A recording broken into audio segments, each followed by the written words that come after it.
Assalamualaikum warahmatullahi wabarakatuh. Saya Ulan Nur Aprilia dari kelas 4A dengan NIM 11210251000051. Nah, pada kesempatan kali ini saya akan menjelaskan tentang Al-Khawarizmi. Nah, kita tuh sering dengarnya Bapak Aljabar, algebra, algorithm gitu, atau father of zero, Bapak matematika gitu. Beliau sangat terkenal sekali. Nah, pada masa awal pertumbuhan Islam ini kan mengalami masa keemasan. Nah, di masa keemasan Islam ini juga menjadi masa keemasan dari ilmu pengetahuan, dengan ditandai dengan munculnya ilmuwan-ilmuwan yang karyanya itu dipakai hingga saat ini, bahkan menjadi rujukan dasar dari ilmu pengetahuan modern sekarang. Nah, salah satu ilmuwan besar yang karyanya dipakai hingga sekarang itu adalah Al-Khawarizmi ini. Nah, beliau itu nama aslinya Abu Abdullah Muhammad bin Musa. Nah, beliau lahir di kota Khawariz ya, atau sekarang itu nama kotanya kota Khiva di Uzbekistan. Nah, karena beliau lahir di kota Khawariz ini, makanya beliau disebut dengan Al-Khawarizmi. Nah, beliau lahir itu sekitar tahun 780 Masehi. Dan beliau wafat di kota Baghdad pada tahun 850 Masehi. Nah, sejak kecil ini beliau ini tuh sangat bersemangat sekali untuk menuntut ilmu, hingga beliau tumbuh menjadi ilmuwan yang ahli di berbagai bidang, yaitu matematika, astronomi, astrologi, dan geografi. Nah, pada masa pemerintahan Al-Ma'mun, kota Baghdad itu tuh menjadi pusat perdagangan dan juga ilmu pengetahuan, dimana para ilmuwan dan juga pedagang ini tuh berbondong-bondong untuk ke kota Baghdad ini. Nah, termasuk juga Al-Khawarizmi ini. Beliau datang ke kota Baghdad ini untuk menuntut ilmu, dan beliau ini tercatat sebagai anggota, bahkan kepala dari Baitul Hikmah. Nah, Baitul Hikmah sendiri ini tuh merupakan perpustakaan terbesar pada masa pada masa dinasti Abbasiyah, dan juga sebagai lembaga penerjemah dan pusat riset ilmu pengetahuan. Baitul Hikmah ini tuh dibuat oleh Khalifah Harun al-Rashid dan terus berkembang hingga puncaknya itu pada masa Khalifah Al-Ma'mun ini pada tahun 813 Masehi sampai dengan 833 Masehi. Nah, di sanalah Al-Khawarizmi ini tuh mempelajari berbagai ilmu alam dan juga matematika tadi. Bahkan beliau di sana juga mempelajari manuskrip yang diterjemahkan dari bahasa Sanskerta dan juga Yunani. Jadi sepanjang hidupnya ini beliau ini mengabdikan dirinya di bidang pendidikan dan juga riset keilmuan, yang mana banyak sekali dari karya-karya penting beliau yang sudah beliau torehkan hingga sekarang ini. Nah, salah satu karya beliau yang paling besar, yang paling kita kenal itu Al-Jabar. Nah, Al-Jabar ini beliau menuliskan dalam kitabnya itu Al-Kitab Mukhtasar fi Hisab Al-Jabar wal Muqabalah. Nah, dalam kitabnya ini tuh merangkum tentang perhitungan, penyeimbangan, dan perlengkapan.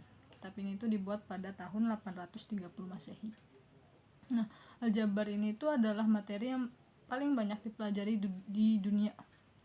Al-Jabar ini sendiri adalah cabang ilmu matematika yang mempelajari penyederhanaan dan pemecahan masalah sebagai simbol pengganti konstanta dan variabel. Jadi Al-Jabar ini telah dipakai seluruh dunia dan juga bahkan di sekolah-sekolah itu menjadi pelajaran yang penting gitu. Nah, selain berjasa mengenalkan konsep aljabar tadi, beliau juga berjasa dalam mengenalkan dan menjelaskan secara rinci tabel sinus, kosinus, dan juga trigonometri. Nah, karena karya-karya beliau ini sehingga beliau itu disebut dengan Bapak Aljabar. Nah, Khawarizmi ini itu juga orang pertama yang menemukan bilangan 0, atau dalam bahasa Arab itu disebut sifar. Nah, lalu Khawarizmi ini juga orang yang pertama yang menjelaskan kegunaan angka-angka, termasuk angka 0 tadi.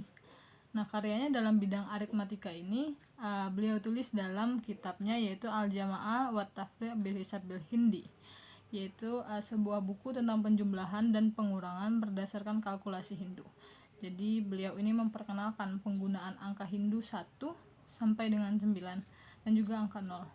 Beliau juga membahas tentang asal-usul angka dan juga sejarah-sejarah angka itu yang bahkan kita gunakan hingga sekarang ini.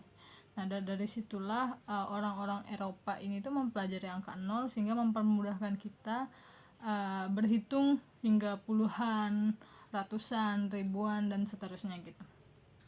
Nah, di dalam karya ini juga beliau Al-Khawarizmi ini memperkenalkan konsep algoritma.